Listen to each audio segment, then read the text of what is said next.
يهد الله فلا مضل له ومن يضلل فلا هادي له وأشهد أن لا إله إلا الله وحده لا شريك له وأشهد أن محمدا عبده ورسوله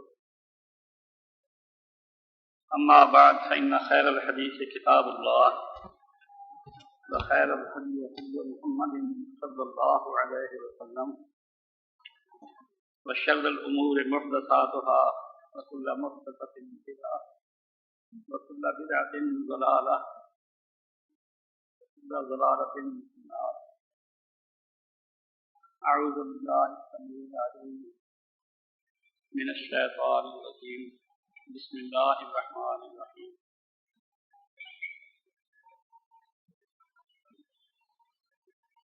ومن يبتغ غير الإسلام دينا فلن يقبل منه وهو في الآخرة من الخاسرين.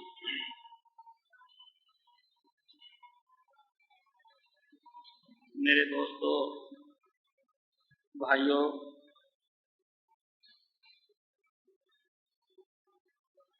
دنیا میں اللہ تعالیٰ کی نعمتوں کی کوئی حد نہیں ہے جس کا شکریہ ہر قانون کے تحت، ہر ضابطۂ اخلاق کے تحت ادا کرنا لازمی اور ضروری ہے. اور نعمتوں کا، اللہ کی نعمتوں کا شکریہ ادا کرنا ہی اسلام ہے. اللہ تعالیٰ نے جب شیطان کو مردود کیا، وہاں سے نکالا، تو کہنے لگا کہ اچھا اے اللہ، تو نے مجھے نکال تو دیا ہے، اب میں لأقعدن لهم صراطک المستقیم، جس آدم کی خاطر تو نے مجھے نکالا ہے، اتارا ہے، اب میں اس کو گمراہ کر کے چھوڑوں گا. جو اس کی جرنیلی سڑک ہے دوبارہ واپس آنے کی، دنیا سے جنت میں اس پر بیٹھوں گا، اور جتنے لوگ حق پر چلنے والے ہیں ان کا شکار کروں گا. لأقعدن لهم صراطک المستقیم، میں ان کے لیے صراط مستقیم پر. دیکھو شیطان نے کیا بات کہی. آپ کو معلوم ہے کہ جنہوں نے لوگوں کو لوٹنا ہوتا ہے، یہ چور ڈاکو لوٹ مار کرنے والے، جب اندھیرا ہو جاتا ہے، رات ہو جاتی ہے، تو سڑک پر جا کر بیٹھ جاتے ہیں. جو راستے عام چلتے ہیں ان راستوں پر بیٹھ جاتے ہیں، اور جو سمجھ والے ہوتے ہیں، جنہیں پتا ہوتا ہے کیا مجھے دیر تو ہو ہی گئی ہے اور لوٹ مار ادھر عام ہے، تو پھر وہ جو مشہور راستے ہیں ان راستوں سے نہیں جاتے، پھر وہ پگڈنڈیوں سے، جو کہ راستہ نہیں ہے، کھیتوں میں سے ادھر ادھر سے ہو کر گزرتے ہیں. تو شیطان کا راستے پر بیٹھنے کے معنی یہ ہیں کہ جب شیطان دیکھتا ہے کہ آدمی جرنیلی سڑک پر چڑھا ہوا ہے، صحیح اسلام پر چل رہا ہے، تو وہ اس کو ورگلانے کی کوشش کرتا ہے. اور جو اس کے اڈے چڑھ ہی گیا ہے، اس نے اس کا شکار کر ہی لیا ہے، ان کو ایک طرف لگاتا جاتا ہے. اب بہت سے لوگ جو جاہل قسم کے ہیں، اگرچہ پڑھے ہوئے ہیں، آج کل کی تعلیم ان کو بہت ہے، وہ جنوں کا انکار کرتے ہیں اور کہتے ہیں کہ دیکھو جی، جن مسلمانوں کو ستاتے ہیں. ادھر ہی ہمارے علاقے میں جن ہیں، کبھی کسی انگریز کو جن نے نہیں ستایا، فرانس میں کبھی کسی کو تجربہ نہیں ہوا، یورپ میں کسی ملک میں بھی کبھی کسی انگریز کو تجربہ نہیں ہوا جنوں کا. بس جن جو ہیں یہ ہمارے دیسی لوگوں کو ستاتے ہیں، اور ہے بھی عام طور پر یہی بات. شاید و نادر ہی کبھی کوئی خبر ایسی آئی ہو کہ جنوں نے کبھی انگریزوں کو بھی ستایا ہے. اس کی وجہ کیا ہے؟ کسی طرح سے جو لوگ بالکل ہر چیز کے منکر خدا، دہریہ قسم کے ایتھیسٹ ہوتے ہیں، ان کو بھی جن کچھ نہیں کہتے،